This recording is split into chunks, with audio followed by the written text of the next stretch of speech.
حدیث پاک کا مفہوم ہے، حضور نبی پاک علیہ الصلاۃ والسلام نے فرمایا سیأتی زمان علی امتی یحبون خمسا وینسون خمسا، فرمایا مفہوم مبارک ہے، ایک وقت آئے گا کہ میری امت 5 سے تو محبت رکھے گی لیکن 5 کو بھول جائے گی۔ اور ان 5 میں سے ایک اللہ کے رسول علیہ السلام نے یہ بھی فرمایا مخلوق سے تو محبت رکھیں گے لیکن خالق کو بھول جائیں گے۔ اور آج دیکھیں یہی ہے، بیوی، بچے، ماں باپ، بھائی بہن سب یاد ہے، محبتیں یاد ہیں، ٹھیک ہے جی، لیکن جس اللہ نے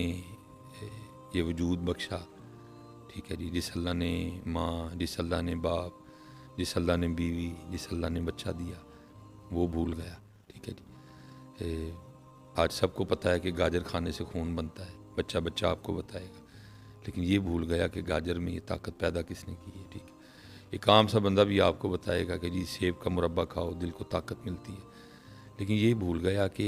سیب میں یہ طاقت رکھی کس نے ہے۔ اور اللہ کے رسول علیہ السلام نے پہلے فرمایا تھا کہ ایک وقت آئے گا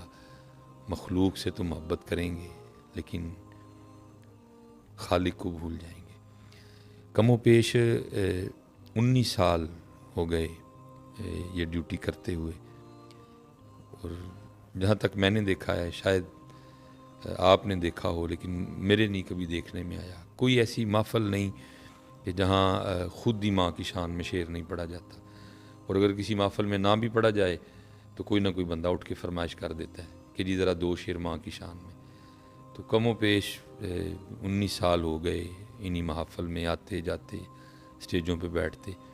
اور میں نے کبھی آج تک نہیں دیکھا کہ کسی نے اٹھ کے یہ بھی فرمائش کی ہو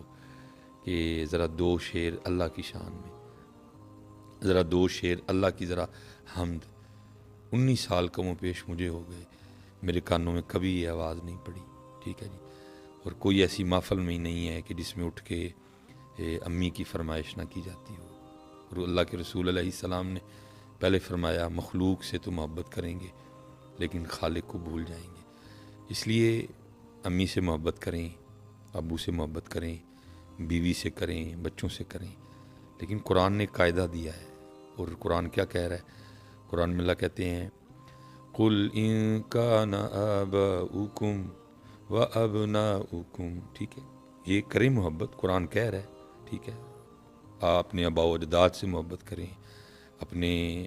بیٹوں سے محبت کریں، وَإِخْوَانُكُمْ، ٹھیک ہے بھائی، وَأَزْوَاجُكُمْ بیوی، وَعَشِيرَتُكُمْ پورا کنبہ، وَأَمْوَالٌ اقْتَرَفْتُمُوهَا وَتِجَارَةٌ تَخْشَوْنَ كَسَادَهَا وَمَسَاكِنُ تَرْضَوْنَهَا، ٹھیک ہے جی، مکان تک کا نام لیا، اور سب کا نام لے کے پھر آگے قرآن کریم میں اللہ کیا فرما رہے ہیں؟ فرمایا احب الیکم من اللہ، فرمایا ان سب سے محبت کرو، لیکن کرو اس انداز سے کہ اللہ اور اللہ کے رسول سے ان کی جو محبت ہے وہ کم ہو، اور اللہ اور اللہ کے رسول سے محبت زیادہ ہو ہے۔ قرآن نے کلیہ دے دیا، منع نہیں کیا، ٹھیک ہے۔ وَبِالْوَالِدَيْنِ احسانا وَبِالْوَالِدَيْنِ احسانا انشکر لی وَلِوَالِدَيْکَ، کہا کہ محبت کرو، لیکن پھر آگے کیا کہا؟ کرو محبت لیکن اللہ سے کم، ہاں جی، احب الیکم من اللہ، اللہ سے کم، احب الیکم من اللہ ورسولہ، اللہ اور اللہ کے رسول سے کم۔ قرآن تو برابری کی اجازت بھی نہیں دے رہا کہ جتنی امی سے اتنی اللہ سے، جتنی اب میرا دل بھی نہیں کر رہا کہ میں یہ موازنے اور میں یہ کروں، میرا دل بھی نہیں کر رہا، لیکن بس سمجھانے کے لیے بول رہا ہوں کہ قرآن اس کی بھی اجازت نہیں دیتا کہ جتنی بیٹے سے اتنی اللہ سے، جتنی بیوی سے اتنی اللہ سے، کہا نہیں، اللہ سے ان سے زیادہ کرنی ہے، اللہ اور اللہ کے رسول سے ان سے زیادہ کرنی ہے۔ لیکن ذرا دیکھیں ہاں کہ ہم کدھر کھڑے ہیں، کم و بیش 19 سال ہونے کو آئے، ماں کی فرمائش کی جاتی ہے، باپ کی فرمائش بھی کی جاتی ہے، لیکن اللہ سے ہم اتنا دور ہیں، اللہ کو ہم اتنا بھول چکے ہیں، اللہ سے ہم اتنا دور ہیں کہ 19 سال ہو گئے، میرے کانوں نے نہیں کبھی سنا کہ کسی نے اٹھ کے کبھی یہ بھی فرمائش کی ہو کہ بھائی دو شعر ذرا اللہ کی شان میں ہے. اور دیکھو نا قرآن ابتدا کس سے کر رہا ہے؟ الحمدللہ. اس امت کا تو نہ ہی حمد کرنے والی امت ہے. اور قیامت کے روز ہمارے نبی پاک علیہ السلام کو جو جھنڈا عطا ہوگا